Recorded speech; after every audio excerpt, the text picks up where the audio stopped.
Good evening. I'm Dana Bash, anchor of CNN's Inside Politics and co-anchor of State of the Union. I'm Jake Tapper, anchor of CNN's The Lead and co-anchor of State of the Union. Dana and I will co-moderate this evening. Our job is to facilitate a debate between the two candidates tonight. Before we introduce them, we want to share the rules of the debate with the audience at home. Former President Trump will be on the left side of the screen. President Biden will be appearing on the right. A coin toss determined their positions. Each candidate will have 2 minutes to answer a question and 1 minute each for responses and rebuttals. An additional minute for follow-up, clarification, or response is at the moderator's discretion. When it's time for a candidate to speak, his microphone will be turned on and his opponent's microphone will be turned off. Should a candidate interrupt when his microphone is muted, he will be difficult to understand for viewers at home. At the end of the debate, each candidate will get 2 minutes for closing statements. There is no studio audience tonight. Pre-written notes, props, or contact with campaign staff are not permitted during the debate. By accepting our invitation to debate, both candidates and their campaigns agreed to accept these rules. Now, please welcome the 46th President of the United States, Joe Biden. Folks, how are you?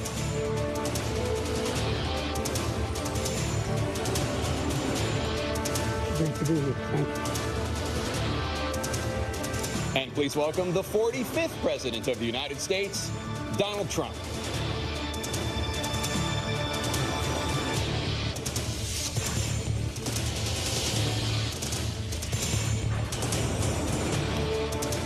Gentlemen, thanks so much for being here. Let's begin the debate, and let's start with the issue that voters consistently say is their top concern, the economy. President Biden, inflation has slowed, but prices remain high. Since you took office, the price of essentials has increased.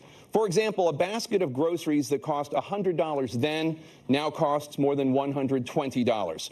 And typical home prices have jumped more than 30%. What do you say to voters who feel they are worse off under your presidency than they were under President Trump? We got to take a look at what I was left when I became president and what Mr. Trump left me. We had an economy that was in free fall. The pandemic was so badly handled.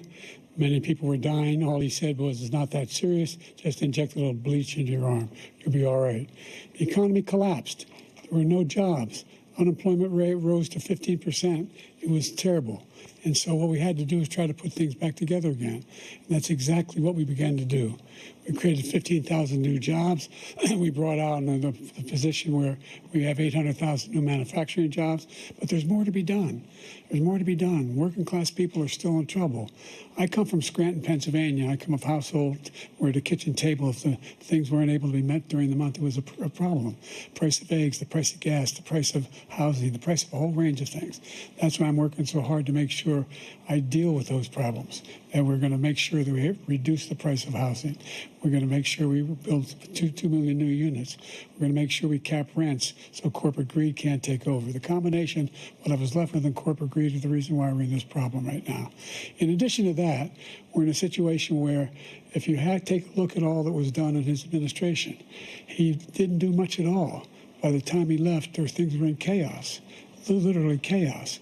And so we put things back together. We created, I said, those jobs. We make sure we had a situation where we brought down the price of prescription drugs, which is a major issue for many people, to $15 for an insulin shot as opposed to $400.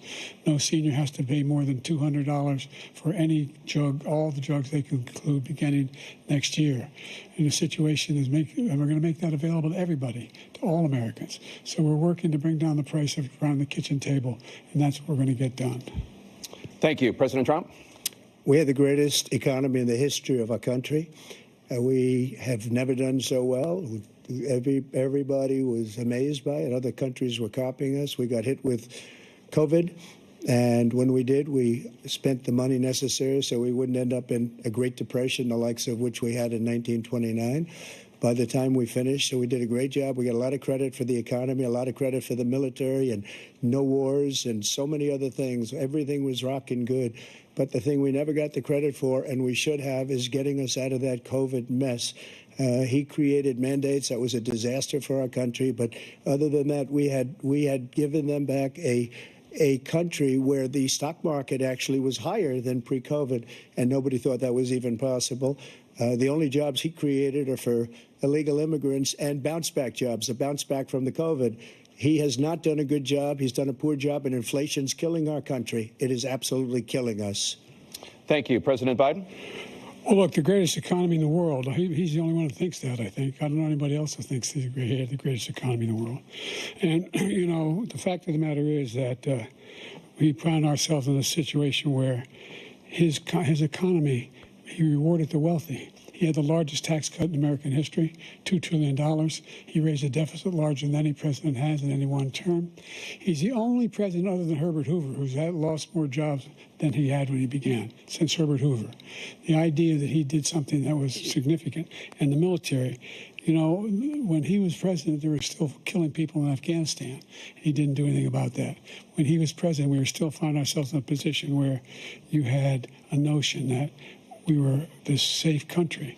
The truth is, I'm the only president this century that doesn't have this decade, that doesn't have any troops dying anywhere in the world like he did. President Trump, I want to follow up if I can. Am I allowed to respond to him? Well, I'm going to ask you a follow-up. You can do whatever you want with the minute that we give you. I want to follow up. You want to impose a 10% tariff on all goods coming into the U.S. How will you ensure that that doesn't drive prices even higher? It's not going to drive them higher. It's just going to cause countries that have been ripping us off for years, like China and many others, in all fairness to China, it's going to just force them to pay us a lot of money, reduce our deficit tremendously, and give us a lot of power for other things. But he made a statement. The only thing he was right about is I gave you the largest tax cut in history. I also gave you the largest regulation cut in history. That's why we had all the jobs. And the jobs went down, and then they bounced back, and he's taking credit for bounce-back jobs. You can't do that. He also said he inherited 9% inflation. No, he inherited almost no inflation, and it stayed that way for 14 months. And then it blew up under his leadership because they spent money like a bunch of people that didn't know what they were doing. And they don't know what they were doing. It was the worst, probably the worst administration in history. There's never been. And as far as Afghanistan is concerned, I was getting out of Afghanistan, but we were getting out with dignity, with strength, with power. He got out. It was the most embarrassing day in the history of our country's life. President Trump, over the last 8 years, under both of your administrations, the national debt soared to record highs. And according to a new nonpartisan analysis, President Trump, your administration approved $8.4 trillion in new debt, while so far, President Biden, you've approved $4.3 trillion in new debt. So, former President Trump, many of the tax cuts that you signed into law are set to expire next year. You want to extend them and go even further, you say. With the U.S. facing trillion-dollar deficits and record debt, why should top earners and corporations pay even less in taxes than they do now? Because the tax cuts spurred the greatest economy that we've ever seen just prior to COVID. And even after COVID, it was so strong that we were able to get through COVID much better than just about any other country. But we spurred, that tax spurred. Now, when we cut the taxes, as an example, the corporate tax was cut down to 21% from 39%, plus beyond that. We took in more revenue with much less tax, and companies were bringing back trillions of dollars back into our country. The country was going like never before, and we were ready to start paying down debt. We were ready to start using the liquid gold right under our feet, the oil and gas right under our feet. We were going to have something that nobody else has had. We got hit with COVID. We did a lot to fix it. I gave him an unbelievable situation with all of the therapeutics and all of the things that we came up with. We gave him something great. Remember, more people died under his administration, even though we had largely fixed it. More people died under his administration than our administration, and we were right in the middle of it, something which a lot of people don't like to talk about. But he had far more people dying in his administration. He did the mandate, which is a disaster, mandating it. The vaccine went out. He did a mandate on the vaccine, which is the thing that people most objected to about the vaccine. And he did a very poor job, just a very poor job. And I will tell you, not only poor there, but throughout the entire world, we're no longer respected as a country. They don't respect our leadership. They don't respect the United States anymore. We're like a third world nation between weaponization of his election, trying to go after his political opponent. All of the things he's done, we've become like a third world nation, and it's a shame. the damage he's done to our country. And I'd love to ask him, and will, why he allowed millions of people to come in here from prisons, jails, and mental institutions to come into our country and destroy our country. President Trump, we will get to immigration later in this block. President Biden, I want to give you an opportunity to respond to this question about the national debt. He had the largest national debt of any president in a 4-year period, number one. Number two, that $2 trillion tax cut benefited the very wealthy. What I'm going to do is fix the tax system. For example, we have 1,000 trillionaires in America. Billionaires in America. And what's happening? They're in a situation where they, in fact, pay 8.2% in taxes. If they just paid 24%, 25%, either one of those numbers, they'd raise $500 billion, I should say, in a 10-year period. We'd be able to wipe out his debt. We'd be able to help make sure that all those things we need to do, child care, elder care, making sure that we continue to strengthen our health care system, making sure that we're able to make every single solitary person eligible for what I've been able to do with the with the COVID, with dealing with everything we have to do with, look, if we finally beat Medicare. Thank you, President Biden. President Trump? Well, he's right. He did beat Medicare. He beat it to death, and he's destroying Medicare because all of these people are coming in. They're putting them on Medicare. They're putting them on Social Security. They're going to destroy Social Security. This man is going to single-handedly destroy Social Security. These millions and millions of people coming in, they're trying to put them on Social Security. He will wipe out Social Security. He will wipe out Medicare. So he was right in the way he finished that sentence. And it's a shame. What's happened to our country in the last 4 years is not to be believed. Foreign countries, I'm friends with a lot of people, they cannot believe what happened to the United States of America. We're no longer respected. They don't like us. We give them everything they want, and they think we're stupid. They think we're very stupid people. What we're doing for other countries, and they do nothing for us. What this man has done is absolutely criminal. Thank you, President Trump. Dana? This is the first presidential election since the Supreme Court overturned Roe v. Wade. This morning, the court ruled on yet another abortion case, temporarily allowing emergency abortions to continue in Idaho, despite that state's restrictive ban. Former President Trump, you take credit for the decision to overturn Roe v. Wade, which returned the issue of abortion to the states. Correct. However, the federal government still plays a role in whether or not women have access to abortion pills. They're used in about 2/3 of all abortions. As president, would you block abortion medication? First of all, the Supreme Court just approved the abortion pill, and I agree with their decision to have done that, and I will not block it.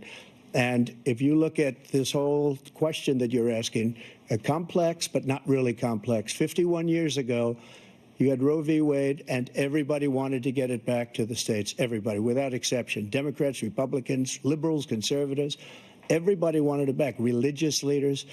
And what I did is I put 3 great Supreme Court justices on the court, and they happened to vote in favor of killing Roe v. Wade and moving it back to the states. This is something that everybody wanted.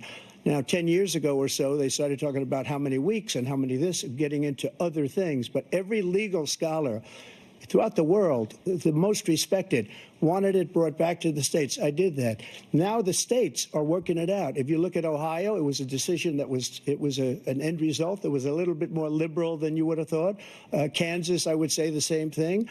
Texas is different. Florida is different. But they're all making their own decisions right now. And right now, the states control it. That's the vote of the people.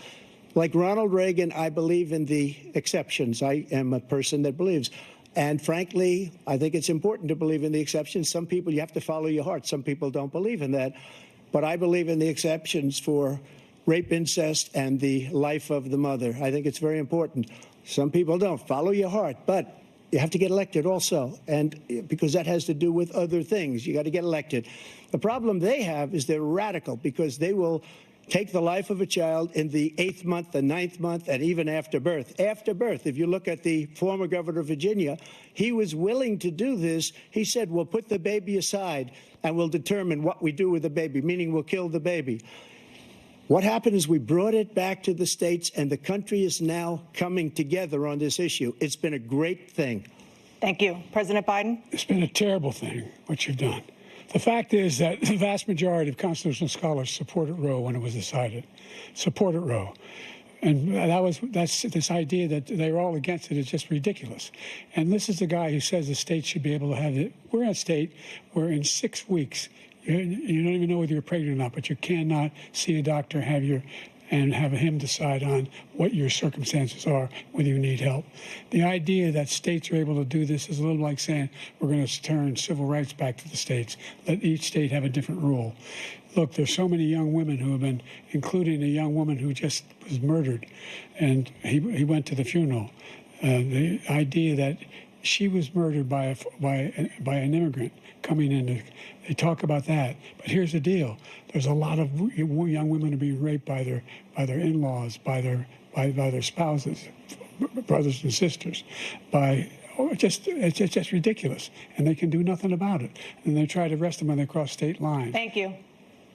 There have been many young women murdered by the same people he allows to come across our border. We have a border that's the most dangerous place anywhere in the world, considered the most dangerous place anywhere in the world. And he opened it up, and these killers are coming into our country, and they are raping and killing women. And it's a terrible thing. As far as the abortion is concerned, it is now back with the states. The states are voting. In many cases, it's frankly a very liberal decision. In many cases, it's the opposite. But they're voting, and it's bringing it back to the vote of the people, which is what everybody wanted, including the founders, if they knew about this issue, which, frankly, they didn't. But they would have. Everybody wanted brought back. Ronald Reagan wanted it brought back. He wasn't able to get it. Everybody wanted it brought back, and many presidents had tried to get it back.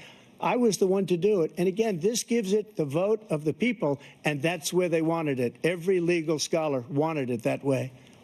Staying on the topic of abortion, President Biden, 7 states, I'll let you do that. This is the same topic. 7 states have no legal restrictions on how far into a pregnancy a woman can obtain an abortion. Do you support any legal limits on how late a woman should be able to terminate a pregnancy? I supported Roe v. Wade, which had 3 trimesters. The first time is between the woman and the doctor. Second time is between the doctor and an extreme situation. The third time is between the doctor, between the woman and the state. The idea that the politicians, that the founders wanted the politicians to be the ones making decisions about women's health is ridiculous. That's the last. No politician should be making that decision. A doctor should be making those decisions. That's how it should be run.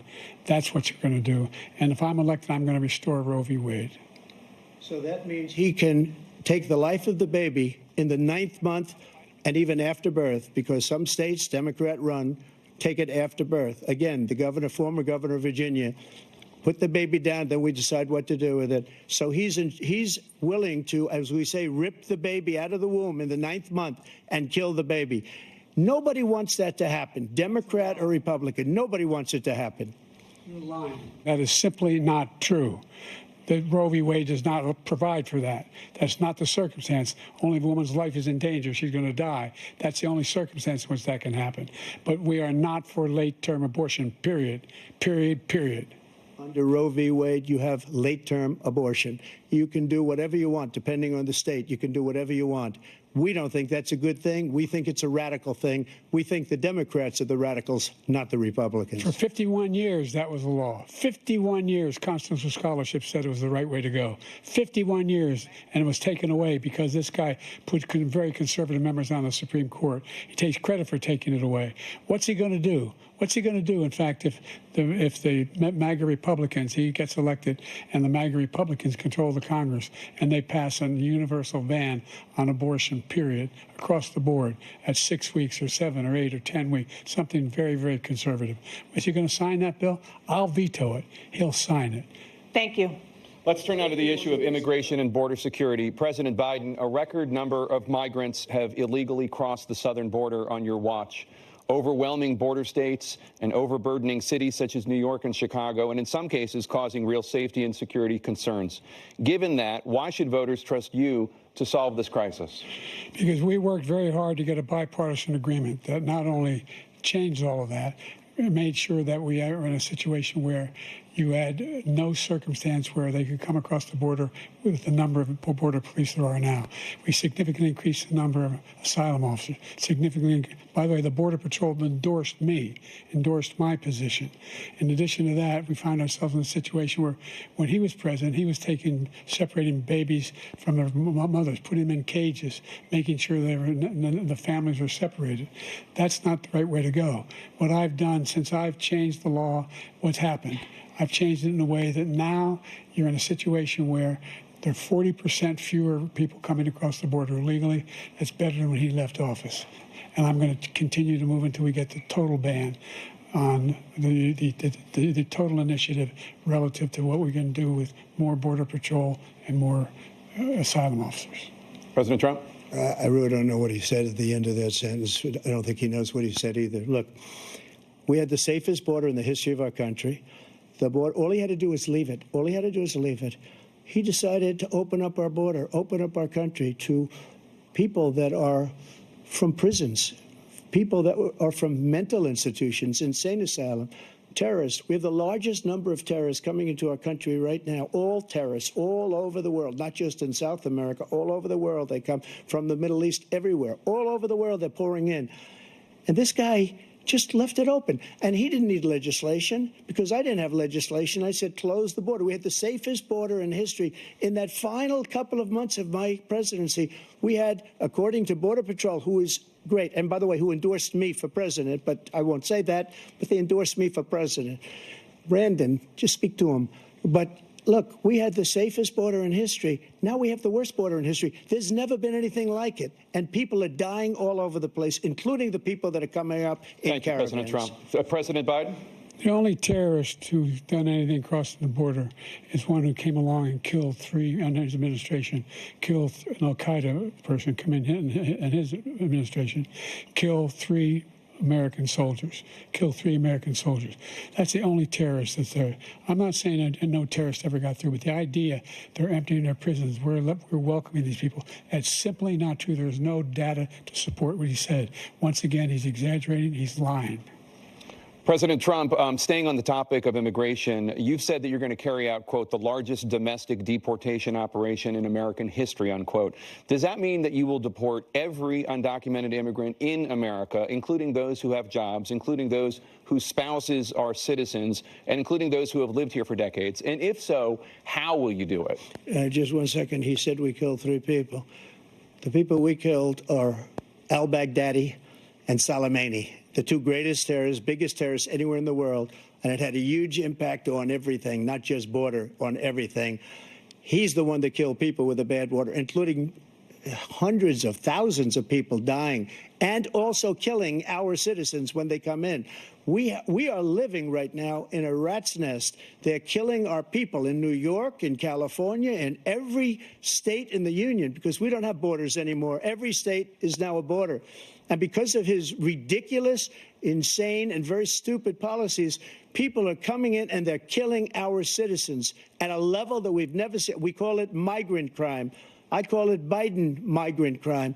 They're killing our citizens at a level that we've never seen before. And you're reading it like these 3 incredible young girls over the last few days. One of them, I just spoke to the mother, and they just had the funeral for this girl, 12 years old. This is horrible what's taken place. What's taken place in our country, we're literally an uncivilized country now.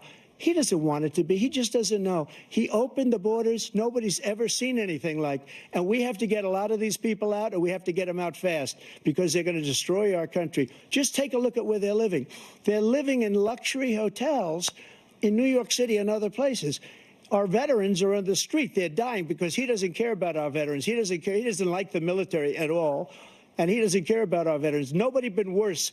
I had the highest approval rating for veterans taking care of the VA. He has the worst. He's gotten rid of all the things that I approved, choice that I got through Congress, all of the different things I approved, they abandoned. We had by far the highest, and now it's down in less than half because he's done all these great things that we did. And I think he did it just because I approved it, which is crazy. But he has killed so many people at our border by allowing all of these people to come in. And it's a very sad day in America. President Biden, you have the mic. Every single thing he said is a lie. every single one. For example, veterans are a hell of a lot better off since I passed the PACT Act. 1 million of them now have insurance, and their families have it. Their families have it because what happened, whether it was Agent Orange or burn pits, they're all being covered now. And his group opposed that. We're also in a situation where we have great respect for veterans. My son spent a year in Iraq, living next to one of those burn pits, came back with stage 4 glioblastoma.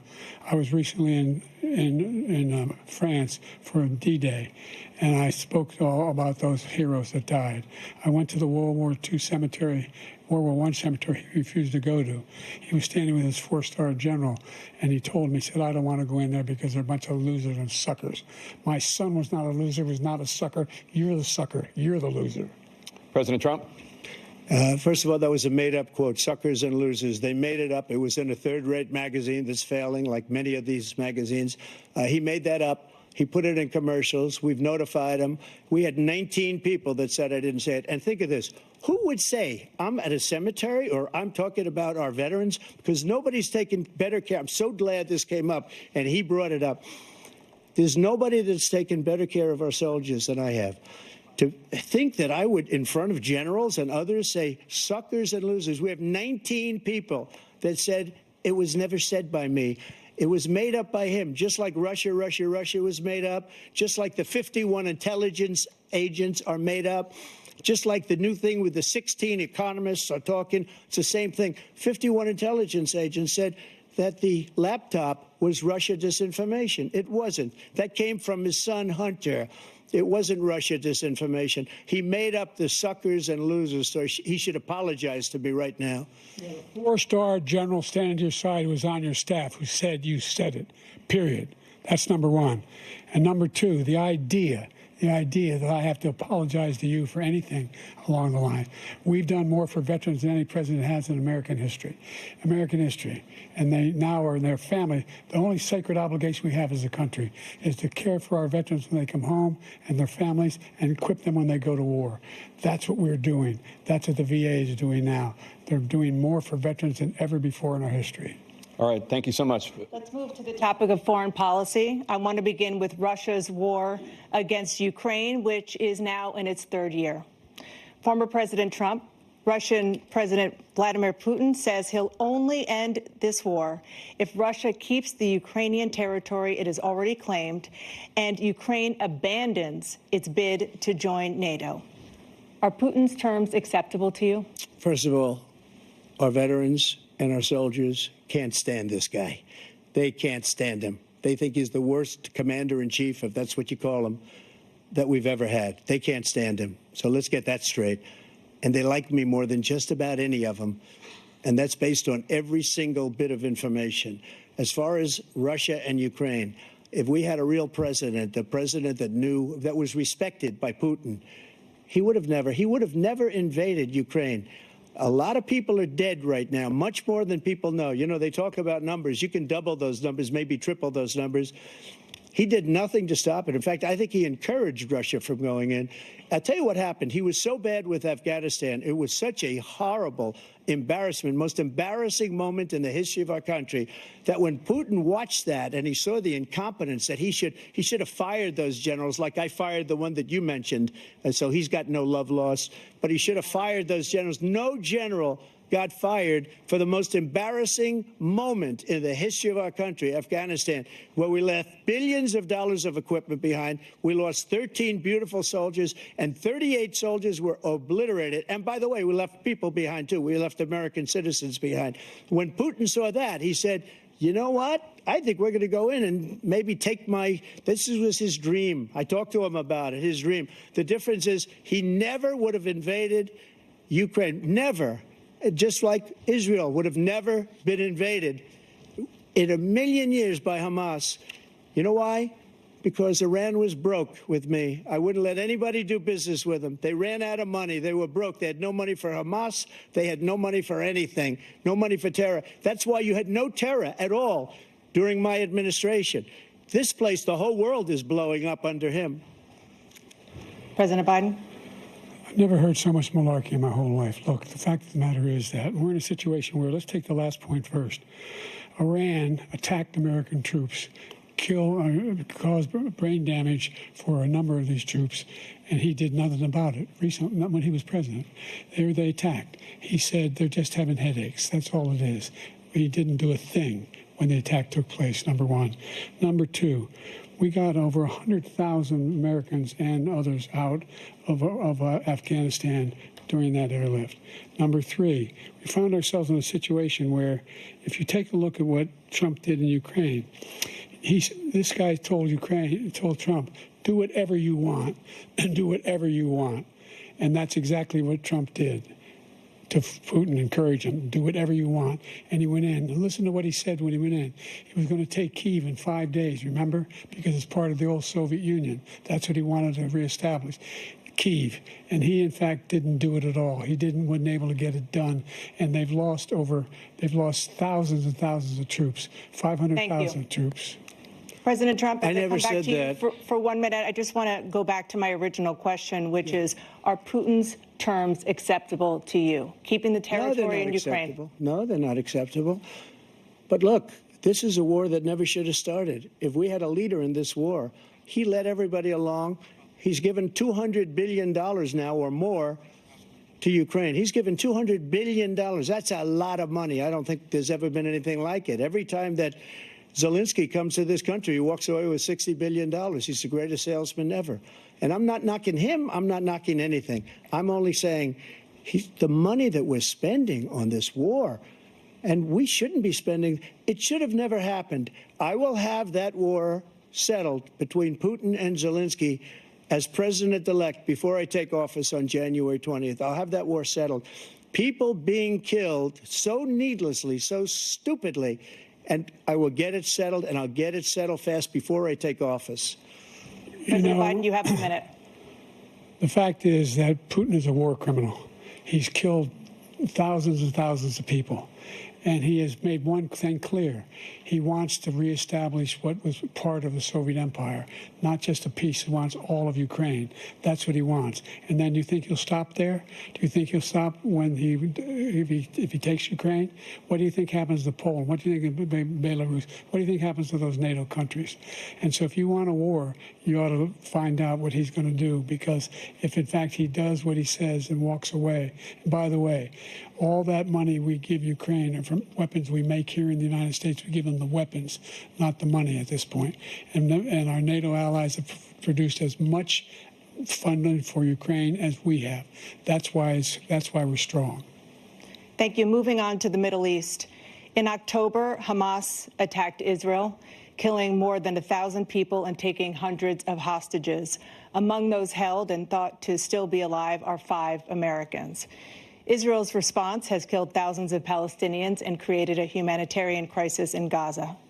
President Biden, you've put forward a proposal to resolve this conflict, but so far Hamas has not released the remaining hostages, and Israel is continuing its military offensive in Gaza.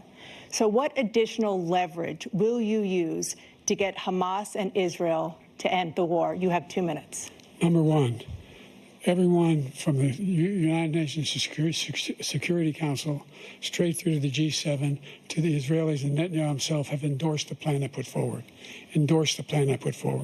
which has 3 stages to it. The first stage is trade the hostages for a ceasefire. Second phase is a ceasefire with additional conditions. The third phase is the end of the war. The only one who wants the war to continue is Hamas. Number one, they're the only ones standing out. We're still pushing hard to get them to accept. In the meantime, what's happened? In Israel, we're finding that the only thing I've denied Israel was 2,000-pound bombs. They don't work very well in populated areas. They kill a lot of innocent people. We're providing Israel with all the weapons they need and when they need them. And by the way, I'm the guy that organized the world against Iran when they had a full-blown intercontinental ballistic missile attack on Israel. No one was hurt. No one Israeli was accidentally killed, and it just stopped. We saved Israel. We are the biggest producer of support for Israel of anyone in the world. And so there are 2 different things.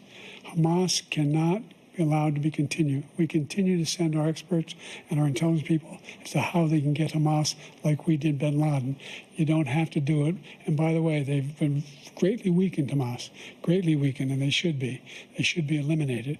But you've got to be careful for what using certain weapons among population centers. Just going back to Ukraine for 1 second. We have an ocean separating us. The European nations together have spent $100 billion, or maybe more than that, less than us. Why doesn't he call them and say, you got to put up your money like I did with NATO? I got them to put up hundreds of billions of dollars. The Secretary General of NATO said Trump did the most incredible job I've ever seen. They wouldn't have any. They were going out of business. We were spending almost 100% of the money was paid by us.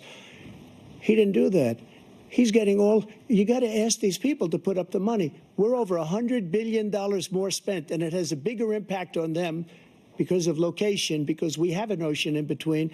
You got to ask them. As far as Israel and Hamas, Israel's the one that wants to go. He said the only one that wants to keep going is Hamas. Actually, Israel is the one, and you should let him go and let him finish the job. He doesn't want to do it. He's become like a Palestinian, but they don't like him because he's a very bad Palestinian. He's a weak one. President Biden, you have a minute. I've never heard so much foolishness. This is a guy who wants to get out of NATO. Are you going to stay in NATO? He's going to pull out of NATO. The idea that we have, our strength lies in our alliances as well. It may be a big ocean, but are we ever able to avoid a war in Europe, a major war in Europe? What happens if, in fact, you have Putin continue to go into NATO? We have an Article 5 agreement. Attack on one is attack on all. You want to start the nuclear war he keeps talking about, go ahead. Let Putin go in and control Ukraine and then move on to Poland and other places. See what happens then.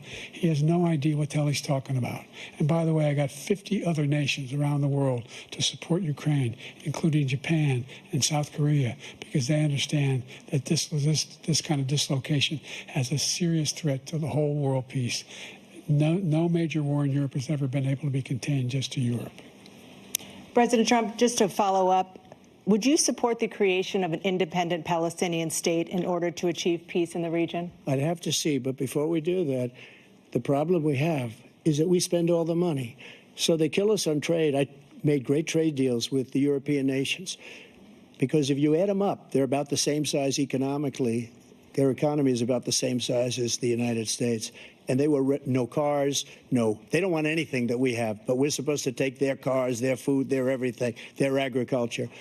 I changed that. But the big thing I changed is they don't want to pay. And the only reason that he can play games with NATO is because I got them to put up hundreds of billions of dollars. I said, and he's right about this, I said, no, I'm not going to support NATO if you don't pay. They asked me that question, would you guard us against Russia, at a very secret meeting of the 28 states at that time, nations at that time. And I said, no, if you don't pay, I won't do that. And you know what happened? Billions and billions of dollars came flowing in the next day and the next months. But now we're in the same position. We're paying everybody's bills. Let's turn to the issue of democracy. Former President Trump, I want to ask you about January 6, 2021. After you rallied your supporters that day, some of them stormed the Capitol to stop the constitutionally mandated counting of electoral votes. As president, you swore an oath to, quote, preserve, protect, and defend, unquote, the Constitution. What do you say to voters who believe that you violated that oath through your actions and inaction on January 6th and worry that you'll do it again? Well, I don't think too many believe that. And let me tell you about January 6th. On January 6th, we had a great border. Nobody coming through, very few. On January 6th, we were energy independent. On January 6th, we had the lowest taxes ever. We had the lowest regulations ever. On January 6th, we were respected all over the world. All over the world, we were respected. And then he comes in, and we're now laughed at. We're like a bunch of stupid people. What happened to the United States' reputation under this man's leadership is horrible, including weaponization, which I'm sure at some point you'll be talking about, where he goes after his political opponent because he can't beat him fair and square. You have 80 seconds left. My question was, what do you say to those voters who believe that you violated your constitutional oath through your actions and inaction on January 6, 2021, and worry that you'll do it again? Well, I didn't say that to anybody. I said peacefully and patriotically. And Nancy Pelosi, if you just watched the news from 2 days ago, on tape to her daughter, who's a documentary filmmaker, they say, but she's saying, oh, no, it's my responsibility. I was responsible for this because I offered her 10,000 soldiers or National Guard, and she turned them down. And the mayor in writing, by the way, the mayor in writing turned it down, the mayor of D.C. They turned it down. I offered 10,000 because I could see, I had virtually nothing to do. They asked me to go make a speech. I could see what was happening. Everybody was saying they're going to be there on January 6th. They're going to be there. And I said, you know what? There's a lot of people coming. You could feel it. You could feel it, too, and you could feel it. And I said, they ought to have some National Guard or whatever. And I offered it to her. And she now admits that she turned it down. And it was the same day she was, I don't know, she can't be very happy with her daughter because it made her into a liar. She said, I take full responsibility for January 6th. President Biden? Look, he encouraged those folks to go up on Capitol Hill, number one. I sat in the dining room off the Oval Office. He sat there for 3 hours watching, begging, being begged by his vice president and a number of his colleagues on the Republican side as well to do something, to call for a stop, to end it. Instead, they talked about these people being patriots and great patrons of America. In fact, he says he'll now forgive them for what they've done. They've been convicted. He says he wants to commute their sentences and say that no. But he went to every single court in the nation. I don't know how many cases, scores of cases, including the Supreme Court. And they said, no, this guy is responsible for doing what was done. He did do a damn thing, and these people should be in jail, and they should be the ones who are being held accountable. And he wants to let them all out. And now he says if he loses again, such a whiner that he is, that it could be a bloodbath. Thank you, President Biden. President Trump? What they've done to some people that are so innocent, you ought to be ashamed of yourself. What you have done, how you've destroyed the lives of so many people when they ripped down Portland, when they ripped down many other cities. You go to Minnesota, Minneapolis, what they've done there with the fires all over the city. If I didn't bring in the National Guard, that city would have been destroyed. When you look at all of they took over big chunks of Seattle. I was all set to bring in the National Guard. They heard that. They saw them coming, and they left immediately. What he said about this whole subject is so off. Peacefully patriotic. One other thing.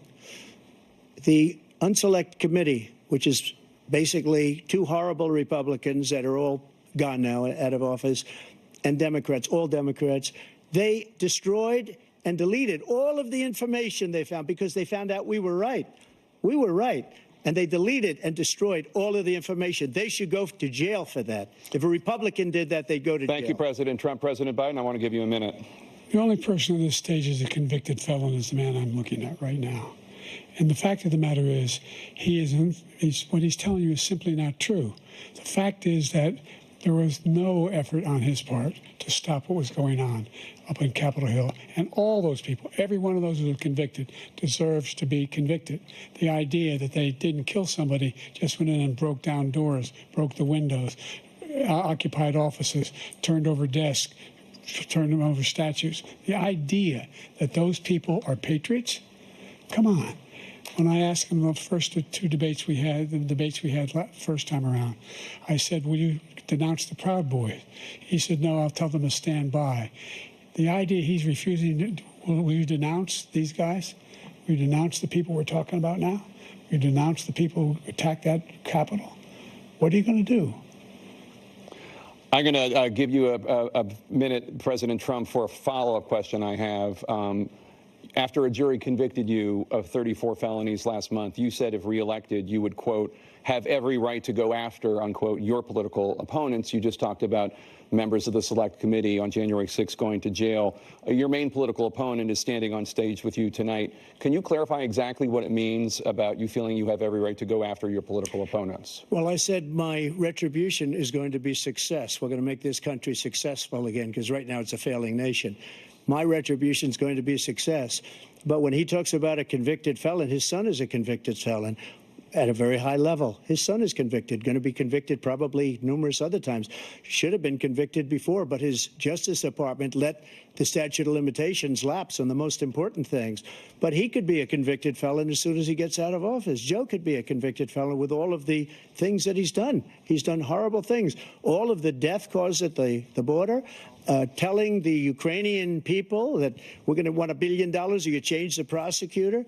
Otherwise, you're not getting $1 billion. If I ever said that, that's quid pro quo. That we're not going to do anything. We're not going to give you $1 billion unless you change your prosecutor having to do with the son. This man is a criminal. This man, you're lucky. You're lucky. I did nothing wrong. We'd have a system that was rigged and disgusting. I did nothing wrong. Thank you, President Trump. President Biden, you have said, I'm coming right to you, sir. Well, you want to respond? Go ahead. I'll give you a minute to respond. The idea that I did anything wrong relative to what you're talking about is outrageous. It's simply a lie, number one. Number two, the idea that you have a right to seek retribution against any American just because you're president is wrong. It's simply wrong. No president's ever spoken like that before. No president in our history has spoken like that before. Number three, the crimes that you are still charged with, and think of all the civil penalties you have. How many billions of dollars do you owe in civil penalties for molesting a woman in public, for doing a whole range of things, of having sex with a porn star on the night while your wife was pregnant? I mean, what are you talking about? You have the morals of an alley cat.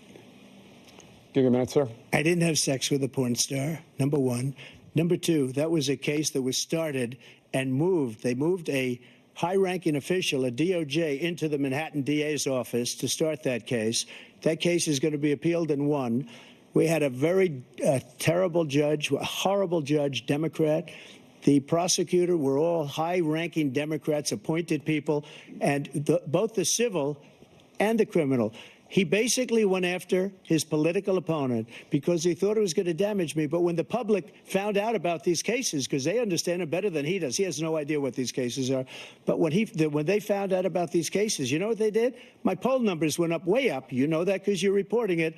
And we took in more money in the last 2 weeks than we've ever taken in the history of any campaign. I don't think any campaign has ever taken. Hundreds of millions of dollars came pouring in because the public knows it's a scam and it's a guy that's after his political opponent because he can't win fair and square. Thank you, President Trump. President Biden, you have said, quote, Donald Trump and his MAGA Republicans are determined to destroy American democracy.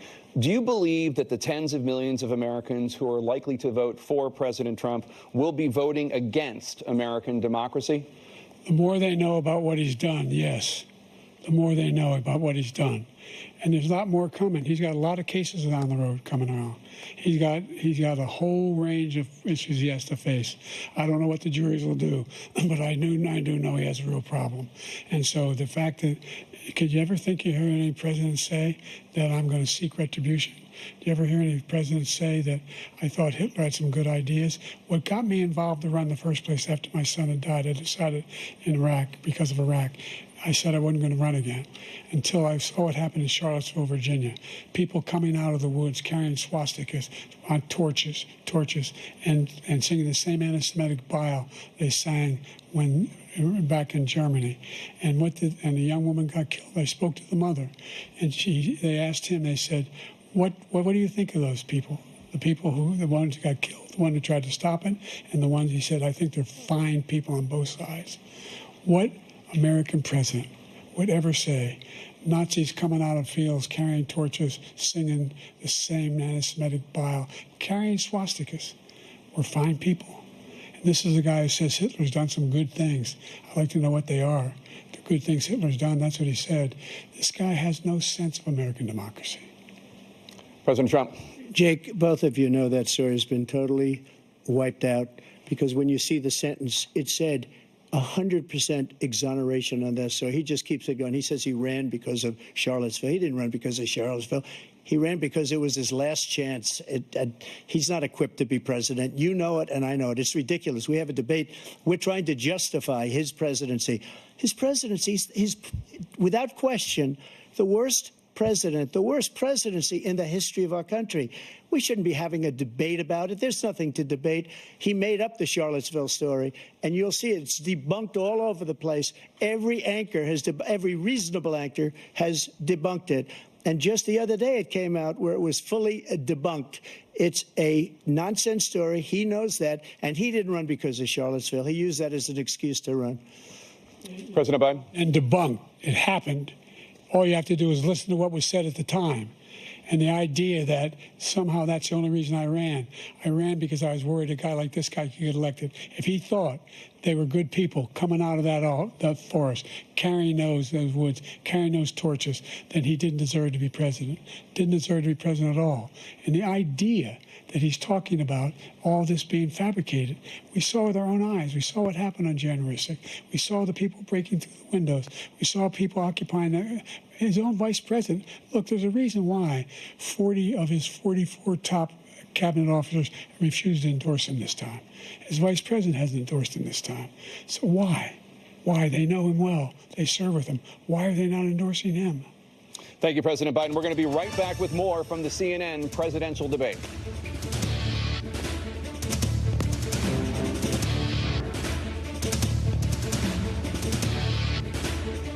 From Georgia. Let's talk about persistent challenges you both faced in your first terms and you'd certainly face again in a second term. President Biden, while black unemployment dropped to a record low under your presidency, black families still earned far less than white families.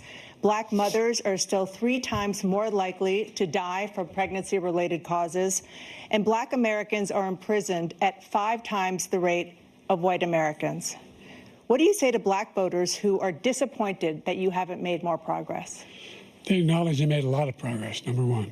The fact of the matter is there's more small black businesses that have been started than any time in history. Number two, the wages of black unemployment is the lowest level it's been in a long, long time. Number three, we're providing housing for black Americans and dealing with the segregation that exists among these corporations that collude to keep people out of their houses. And in addition to that, we find that the impact on the choice that black families have to make relative to child care is incredibly difficult. When we did the first major piece of legislation in the past, I was able to reduce black child care costs. I cut them in half. We've got to make sure we provide for child care costs. We've got to make sure, because when you provide those child care protections, you increase economic growth because more people can be in the job market. So there's more to be done, considerably more to be done. But we've done a great deal so far, and I'm not letting up, and they know it. You have 49 seconds left. What do you say to black voters who are disappointed with the progress so far? I say I don't blame them for being disappointed. Inflation is still hurting them badly. For example, I provided for the idea that any black family, first-time home buyer, should get a $10,000 tax credit to be able to buy their first home so they can get started. I made sure that we're in a situation where all those black families and those black individuals who had to take out student loans that were ballooning, that if they were engaged in nursing, doctor, and anything having to do with volunteerism, if they paid their bills for 10 years on their student debt, all the rest is forgiven after 10 years. Millions have benefited from that. And we're going to do a whole lot more for black families. Thank you, President Trump. And he caused the inflation. He's blaming inflation, and he's right, it's been very bad. He caused the inflation, and it's killing black families and Hispanic families and just about everybody. It's killing people. They can't buy groceries anymore. They can't. You look at the cost of food where it's doubled and tripled and quadrupled. They can't live. They're not living anymore. He caused this inflation. I gave him a country with essentially no inflation. It was perfect. It was so good. All he had to do is leave it alone. He destroyed it with his Green New scam and all this money that's being thrown out the window. He caused inflation.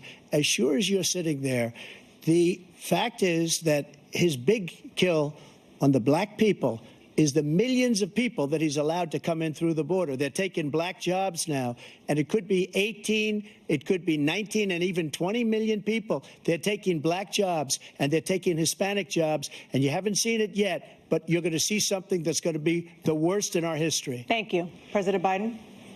There was no inflation when I became president. You know why? The economy was flat on its back. 15% unemployment. He decimated the economy, absolutely decimated the economy. That's why there was no inflation at the time. There were no jobs. We provided thousands of millions of jobs for individuals who are in all communities, including minority communities. We made sure that they have health insurance. We have covered, the ACA has increased. I made sure that they're $8,000 per person in a family to get written off for health care. But this guy wants to eliminate that. They tried 50 times. He wants to get rid of the ACA again, and they're going to try again if they win.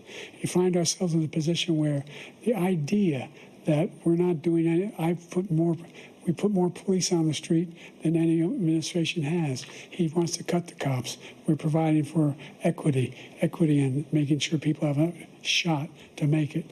There's a lot going on, but in inflation, he caused it by his tremendous malfeasance in the way he handled the pandemic. Thank you. Another persistent challenge is the climate crisis. 2023 was the hottest year in recorded history, and communities across the country are confronting the devastating effects of extreme heat, intensifying wildfires, stronger hurricanes, and rising sea levels. Former President Trump, you've vowed to end your opponent's climate initiatives, but will you take any action as president to slow the climate crisis? Well, let me just go back to what he said about the police, how close the police are to him. Almost every police group in the nation from every state is supporting Donald J. Trump. Almost every police group. And what he's done to the black population is horrible, including the fact that for 10 years he called them super predators. We can't, in the 1990s, we can't forget that. Super predators was his name, and he called it to them for 10, and they've taken great offense at it, and now they see it happening.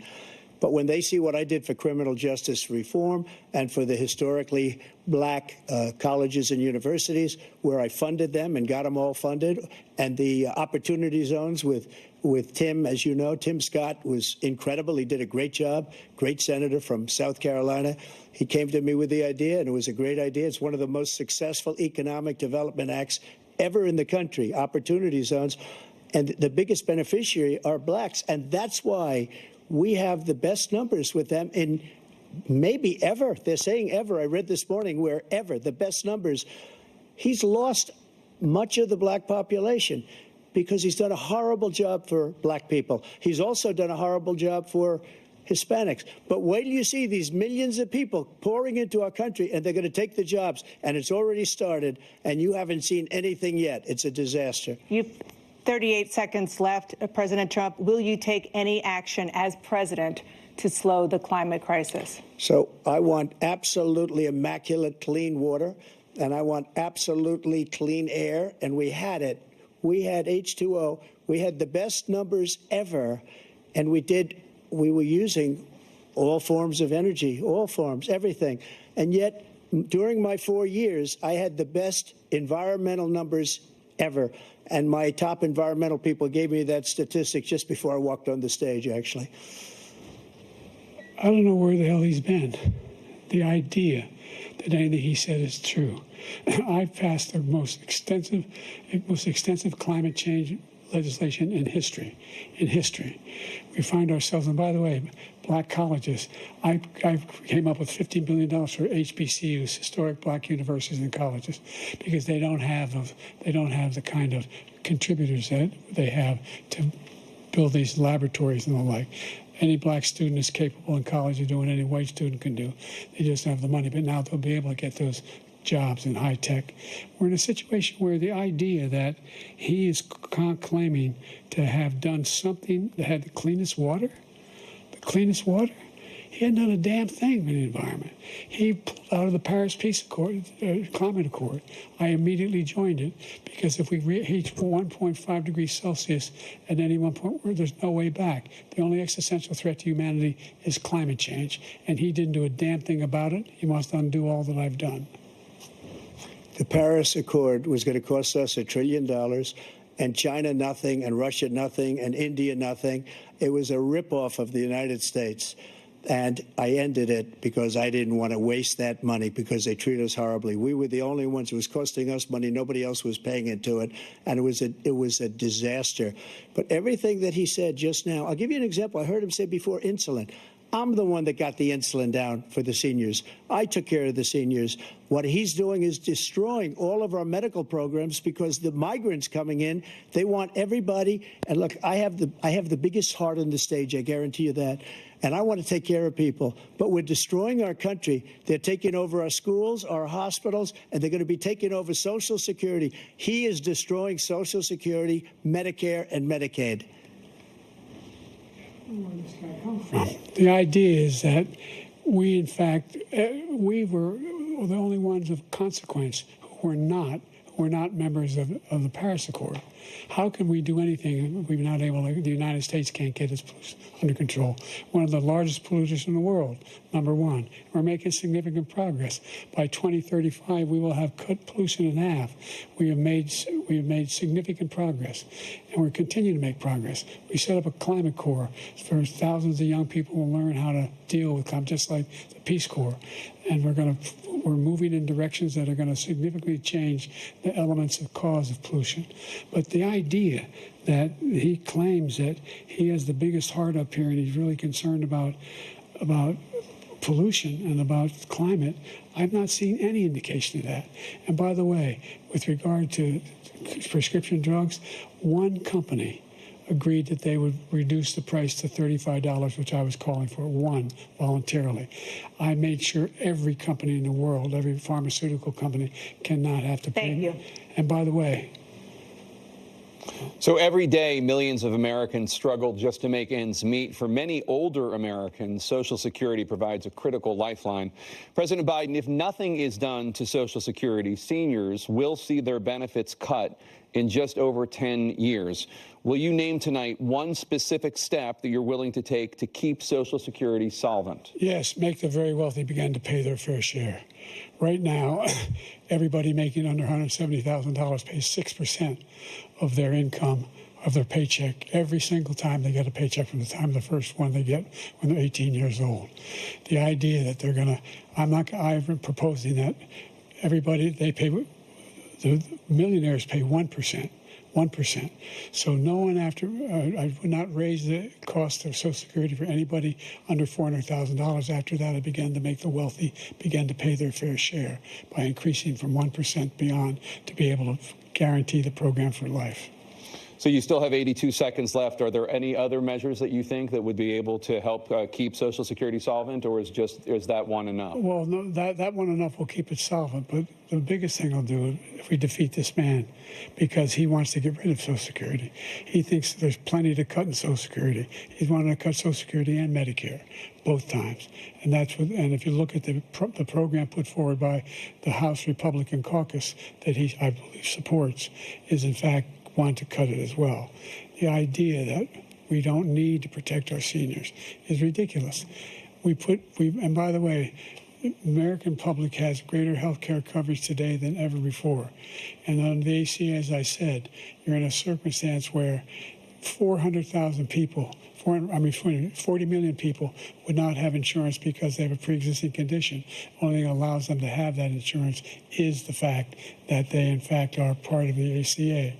And by the way, the other thing is we're in a situation where I talk about education for black communities. I've raised the amount of money for Pell Grants by another $8,000. So anybody making under $70,000 a year is going to be able to get $15,000 toward their tuition.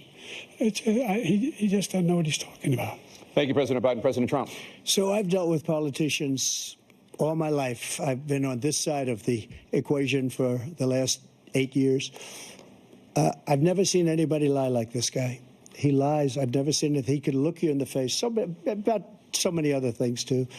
And we mentioned the laptop. We mentioned Russia, Ukraine. Everything he does is a lie. It's misinformation and disinformation. The losers and suckers story that he made up is a total lie on the military. It's a disgrace. But Social Security, He's destroying it because millions of people are pouring into our country, and they're putting them onto Social Security. They're putting them onto Medicare, Medicaid. They're putting them in our hospitals. They're taking the place of our citizens. What they're doing to the VA, to our veterans, is unbelievable. Our veterans are living in the street, and these people are living in luxury hotels. He doesn't know what he's doing, and it's really coming back. I've never seen such anger in our country before. President Biden? The idea that veterans are not being taken care of, I told you before. And by the way, when I said suckers and losers, he acknowledged after that he fired that general. That general got fired because he's the one that acknowledged that that's what he said. He was the one standing with Trump when he said it, number one. Number two, the idea that we're going to be in a situation where all these millions and millions, the way he talks about it, illegal aliens are coming into the country and taking away our jobs. There's a reason why we have the fastest growing economy in the world, the reason why we have the most successful economy in the world. We're doing better than any other nation in the world. And by the way, those 15 Nobel laureates he talked about being phony, those 15 Nobel laureates, economists, they all said that if Trump is reelected, we're likely to have a recession. And inflation is going to increasingly go up. And by the way, worst president in history, 159 presidential scholars voted him the worst president in the history of the United States of America. President Biden, thank you so much. Let's turn to the cost of child care, which many American families struggle to afford. President Trump, both you and President Biden have tried to address this issue, but the average cost of child care in this country has risen to more than $11,000 a year per child. For many families, the cost of child care for 2 children is more than their rent. In your second term, what would you do to make child care more affordable? Just to go back, the general got fired because he was no good. And if he said that, that's why he made it up. But we have 19 people that said I didn't say it, and they're very highly respected, much more so than him. The other thing is, he doesn't fire people. He never fired people. I've never seen him fire anybody. I did fire a lot. I fired Comey because he was no good. I fired a lot of the top people at the FBI, drained the swamp. They were no good. Not easy to fire people. You'd pay a price for it, but they were no good. I inherited these people. I didn't put them there. I didn't put Comey there. He was no good. I fired him. This guy hasn't fired anybody. He never fires. He should have fired every military man that was involved with the Afghanistan horror show, the most embarrassing moment in the history of our country. He didn't fire. Did you fire anybody? Did you fire anybody that's on the border that's allowed us to have the worst border in the history of the world? Did anybody get fired for allowing 18 million people, many from prisons, many from mental institutions? Did you fire anybody that allowed our country to be destroyed? Joe, our country is being destroyed as you and I sit up here and waste a lot of time on this debate. This shouldn't be a debate. He is the worst president. He just said about me because I said it. But look, he's the worst president in the history of our country. He's destroyed our country. Now, all of a sudden, he's trying to get a little tough on the border. He came out with a nothing deal, and it reduced it a little bit, like this much. It's insignificant. He wants open borders. He wants our country to either be destroyed or he wants to pick up those people as voters. And I don't think we just can't let it happen. If he wins this election, our country doesn't have a chance, not even a chance, of coming out of this rut. We probably won't have a country left anymore. That's how bad it is. He is the worst in history by far. Thank you, President Trump. President Biden? We are the most admired country in the world. We're the United States of America. There's nothing beyond our capacity. We have the finest military in the history of the world, the finest in the history of the world. No one thinks we're weak. No one wants to screw around with us. Nobody, number one. Number two, the idea that we're talking about worst presidents. I wasn't joking. Look it up or go online. 159 or 58, don't hold me the exact number, presidential historians, they've had meetings and they voted who's the worst president in American history, one through best to worst. They said he was the worst in all of American history. That's a fact. That's not conjecture. He can argue they're wrong, but that's what they voted. The idea that he is doing anything to deal with child care, he did virtually nothing to child care. We should significantly increase the child care tax credit. We should significantly increase the availability of women and men or single parents to be able to go back to work, and we should encourage businesses to have. Thank you, President childcare Biden. facilities. President Trump, the question was about what would you do to make child care more affordable, if you want to take your minute. Just so you understand, we have polling, we have other things that they rate him the worst because what he's done is so bad. And they rate me, I'll show you, I will show you, and they rate me one of the best, okay? And if I'm given another 4 years, I will be the best. I think I'll be the best. Nobody's ever created an economy like us. Nobody ever cut taxes like us. He's the only one I know. He wants to raise your taxes by 4 times. He wants to raise everybody's taxes by 4 times. He wants the Trump tax cuts to expire. So everybody, including the two of you, are going to pay 4 to 5 times. Nobody ever heard of this before. All my life, I'd grow up and I'd see politicians talking about cutting taxes. When we cut taxes, as I said, we did more business. Apple and all these companies, they were bringing money back into our country. The worst president in history by far, and everybody knows it. President Biden? Look, the fact of the matter is that he's dead wrong about, he's increased the tariff, he will increase the taxes on middle-class people.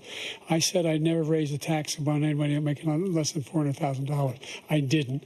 But this tariff is 10% tariffs. Everything coming into the country, you know what the economists say? That's going to cost the average American $2,500 a year more because they're going to have to pay the difference in food and all the things that are very important. Number two, he's in a situation where he talks about how he has not raised, he's somehow helped the middle class. The middle class have been devastated by you. Now you want a new tax cut of $5 trillion over the next 10 years, which is going to fundamentally bankrupt the country. You had the largest deficit of any president in American history, number one. Number two, you have not, in fact, made any contact, any progress with China. We are at the lowest trade deficit with China since 2010. Thank you, President Biden. You lost. Thank you, President Biden. Let's discuss an epidemic impacting millions of Americans that both of you have made a top priority in your first term, the opioid crisis. And for both of you, the number of overdose deaths in this country has gone up. Under your term, it went up. Under your term, it has gone up. Former President Trump, despite the efforts that both of you have made, more than 100,000 Americans are dying from overdoses every year, primarily from fentanyl and other opioids. What will you do to help Americans right now in the throes of addiction who are struggling to get the treatment they need? To finish up, we now have the largest deficit in the history of our country under this guy. We have the largest deficit with China. He gets paid by China. He's a Manchurian candidate. He gets money from China. So I think he's afraid to deal with them or something. But do you notice he never took out my tariffs because we bring in so much money with the tariffs that I imposed on China. He never took them away. He can't because it's too much money. It's tremendous. And we saved our steel industries, and there was more to come, but he hasn't done that. But he hasn't cut the tariffs because he can't, because it's too much money. But he's got the largest deficit in the history of our country, and he's got the worst situation with China. China's going to own us if you keep allowing them to do what they're doing to us as a country. They are killing us as a country, Joe, and you can't let that happen. You're destroying our country. So, President Trump, you have 67 seconds left. The question was, what are you going to do to help Americans in the throes of addiction right now who are struggling to get the treatment they need? Jake, we were doing very well at addiction until the COVID came along. We had the 2.5, almost 3 years of like nobody's ever had before, any country, in every way. And then we had to get tough, and it was the drugs pouring across the border it started to increase. We got great equipment. We bought the certain dog that's the most incredible thing that you've ever seen, the way they can spot it. We did a lot, and we were getting very low numbers, very, very low numbers. Then he came along. The numbers, have you seen the numbers now? It's not only the 18 million people that I believe is even low because the gotaways, they don't even talk about gotaways. But the numbers of the amount of drugs and human trafficking in women coming across our border, the worst thing I've ever seen, at numbers that nobody's ever seen under him because the border's so bad. But the number of drugs coming across our border now is the largest we've ever had by far. President Trump, thank you. President Biden? Fentanyl and the byproducts of fentanyl went down for a while. And I wanted to make sure we use the machinery that can detect fentanyl, these big machines that roll over everything that comes across the border. And it costs a lot of money. That was part of this deal we put together, this bipartisan deal. More fentanyl machines, more be able to detect drugs, more numbers of agents, more numbers of all the people at the border. And when we had that deal done, he called his Republican colleagues, said, "Don't do it. It's going to hurt me politically." No, he never argued it's not a good bill. It's a really good bill. We need those machines. We need those machines. And we're coming down very hard in every country in Asia in terms of precursors for fentanyl. And Mexico is working with us to make sure they don't have the technology to be able to put it together. That's what we have to do. We need those machines. Thank you, President Biden. President Trump, and again, the question is about Americans in the throes of addiction right now, struggling to get the treatment they need. Well, this does pertain to it. He ended Remain in Mexico. He ended catch and release. I made it catch and release in Mexico, not catch and release here. We had so many things that we had done, hard negotiations with Mexico, and I got it all for nothing. It's just like when you have a hostage. We always pay $6 billion for a hostage. Every time we say a hostage. Now we have a hostage, a Wall Street Journal reporter, I think a good guy, and he's over there because Putin is laughing at this guy, probably asking for billions of dollars for the reporter. I will have him out very quickly as soon as I take office. Before I take office, I said by literally as soon as I win the election, I will have that reporter out. He should have had him out a long time ago, but Putin's probably asking for billions and billions of dollars because this guy pays it every time.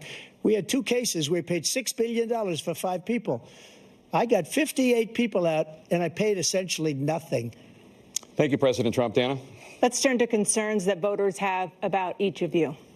President Biden, you would be 86 at the end of your second term. How do you address concerns about your capability to handle the toughest job in the world well into your 80s?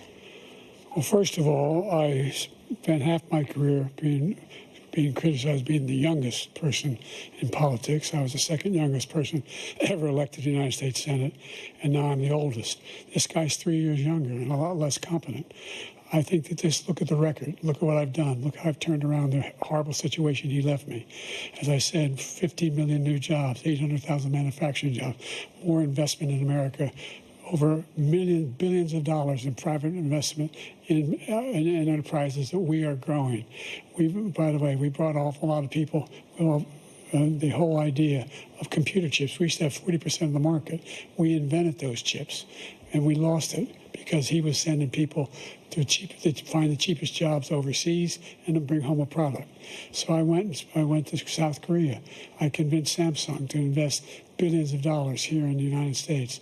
And guess what? Those fabs, they call to build these chips, those fabs pay over $100,000. You don't need a college degree for them. And there's billions, about $40 billion already being invested and being built right now in the United States, creating significant jobs for Americans from all over the world.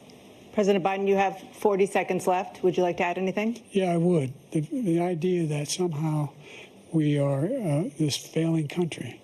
I never heard a president talk like this before.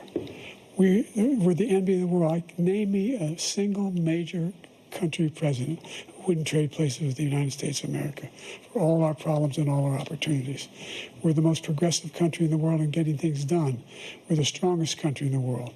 We're a country in the world who keeps our word, and everybody trusts us, all of our allies, and those who he coddles up to, from Kim Jong-un, he sends love letters to, and Putin, etc. They don't want to screw around with us. Thank you. Former President Trump, to follow up, you would be 82 at the end of your second term. What do you say to voters who have concerns about your capabilities to serve? Well, I took 2 tests, cognitive tests. I aced them, both of them, as you know. We made it public. He took none. I'd like to see him take one, just one, a real easy one. Like go through the first 5 questions. He couldn't do it. But I took 2 cognitive tests. I took physical exams every year. And, you know, we knock on wood wherever we may have wood, that I'm in very good health. I just won 2 club championships, not even senior, 2 regular club championships. To do that, you have to be quite smart, and you have to be able to hit the ball a long way, and I do it. He doesn't do it. He can't hit a ball 50 yards. He challenged me to a golf match, He can't hit a ball 50 yards. I think I'm in very good shape. I feel that I'm as in good a shape as I was 25, 30 years ago. Actually, I'm probably a little bit lighter, but I'm in as good a shape as I was years ago. I feel very good. I feel the same. But I was willing to take a cognitive test. And you know what? If I didn't do well, I aced them. Dr. Ronnie Jackson, who's a great guy when he was White House doctor. And then I took another one, a similar one. And one of them said they've never seen anybody ace him. Thank you. President Biden? You can see he is 6'5" and only 223 pounds, or 235 pounds. Well, you said 6'4", 200. Well, anyway, that's what you're. Anyway, just take a look at what he says he is, and take a look at what he is. Look, I'd be happy to have a driving contest with him. The reason I got my handicap, which when I was vice president, down to a 6. But by the way, I told you before, I'm happy to play golf if you carry your own bag. Think you can do it? That's the biggest lie. That he's a 6 handicap of all. I was an 8 handicap. Yeah. 8.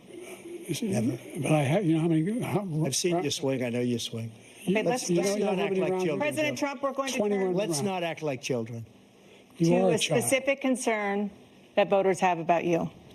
Will you pledge tonight that once all legal challenges have been exhausted, that you will accept the results of this election, regardless of who wins, and you will say right now that political violence in any form is unacceptable?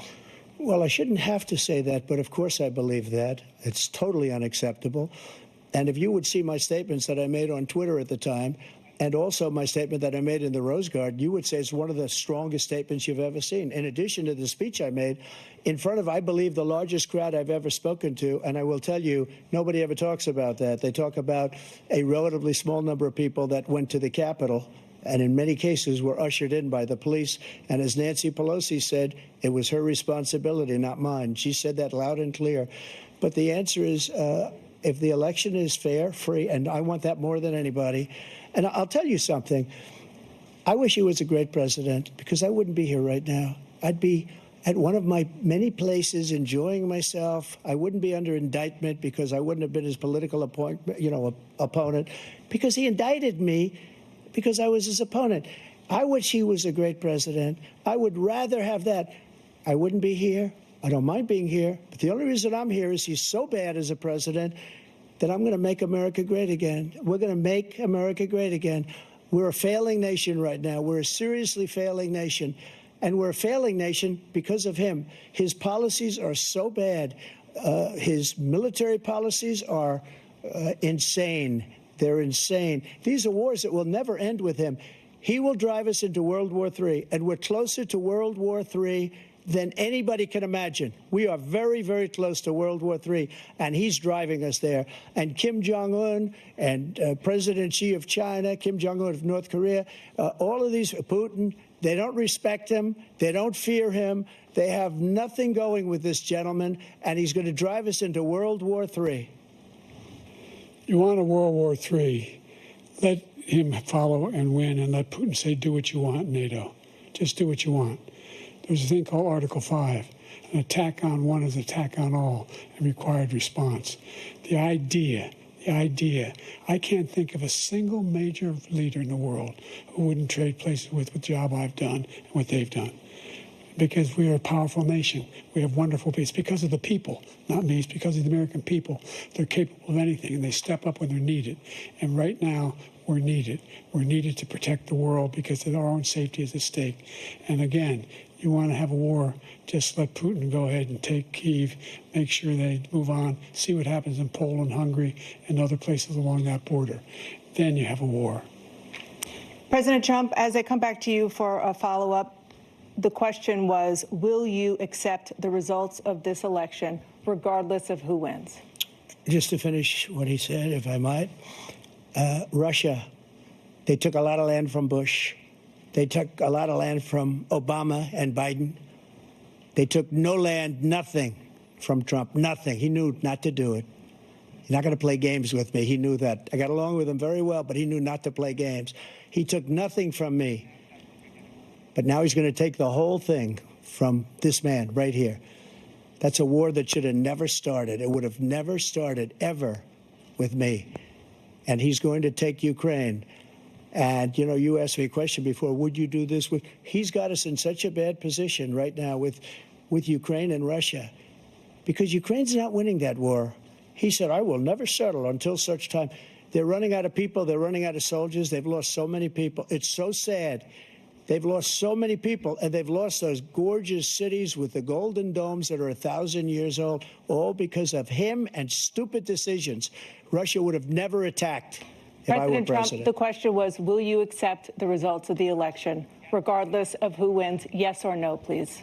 If it's a fair and legal and good election, absolutely. I would have much rather accepted these, but the fraud and everything else was ridiculous. And if you want, we'll have a news conference on it in a week, or we'll have another one of these in a week. But I will absolutely, there's nothing I'd rather do. It would be much easier for me to do that than I'm running again. I wasn't really going to run until I saw the horrible job he did. He's destroying our country. I would be very happy to be someplace else, in a nice location someplace.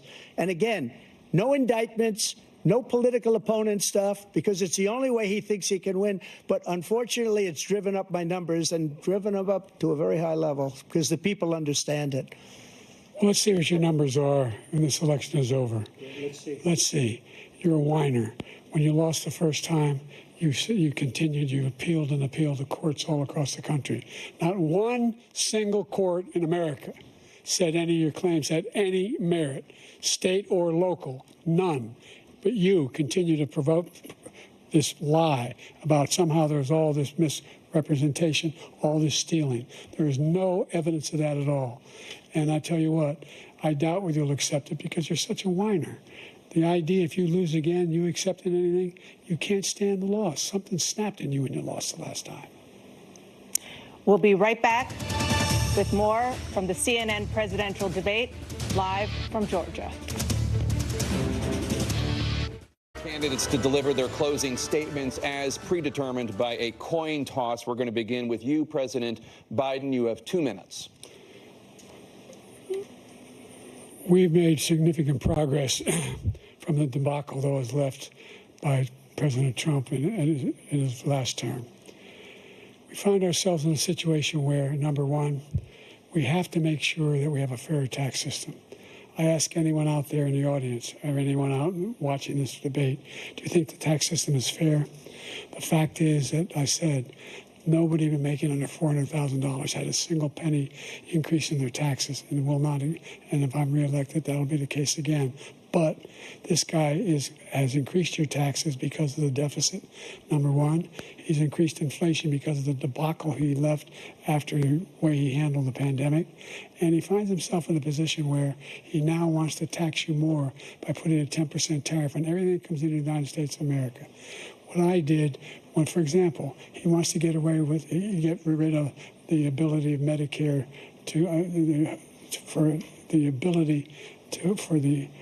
us to be able to negotiate drug prices with the big pharma companies. Well, guess what? We got it down to $35 for insulin instead of $400. No more than $2,000 for every senior, no matter how much prescription they need. You know what that did? That reduced the federal debt by $160 billion over 10 years because the government doesn't have to pay the exorbitant prices. I'm going to make that available to every senior all along. It's happening now, and everybody in America. He wants to get rid of that. I'm going to make sure that we have child care. We're going to significantly increase the credits people have for child care. I'm going to make sure we do something about what we're doing on lead pipes and all the things that are causing health problems for people across the country. We're going to continue to fight to bring down inflation and give people a break. Thank you, President Biden. President Trump, you now have 2 minutes for your closing statement. Like so many politicians, this man is just a complainer. He said, we want to do this, we want to do that, we want to get rid of this tax, that tax. But he doesn't do anything. All he does is make our country unsafe by allowing millions and millions of people to pour in. Our military doesn't respect him. We look like fools in Afghanistan. We didn't stop Israel, it was such a horrible thing that would have never happened. It should have never happened. Iran was broke. Anybody that did business with Iran, including China, they couldn't do business with the United States. They all passed. Iran was broke. They had no money for Hamas or Hezbollah, for terror, no money whatsoever. Again, Ukraine should have never happened. He talks about all this stuff, but he didn't do it. For 3.5 years, we're living in hell. We have the Palestinians and we have everybody else rioting all over the place. You talk about Charlottesville. This is 100 times Charlottesville, 1,000 times. The whole country is exploding because of you, because they don't respect you, and they have to respect their president, and they don't respect you throughout the world. What we did was incredible. We rebuilt the military. We got the largest tax cut in history, the largest regulation cut in history. The reason he's got jobs is because I cut the regulations that gave jobs, but he's putting a lot of those regulations back on. All of the things that we've done, nobody's never seen anything like. Even from a medical standpoint, right to try, where we can try space-age materials instead of going to Asia or going to Europe and trying to get when you're terminally ill. Now you can go and you can get something. You sign a document. They've been trying to get it for 42 years. But you know what we did for the military was incredible. Choice for our soldiers, where our soldiers, instead of waiting for 3 months to see a doctor, can go out and get themselves fixed up and readied up and take care of themselves, and they're living. And that's why I had the highest approval rating in the history of the VA. So all of these things, we're in a failing nation, but it's not going to be failing anymore. We're going to make it great again. Thank you, former President Trump, President Biden. Stay with us because we have full analysis of this debate. Anderson Cooper and Aaron Burnett starts now on CNN.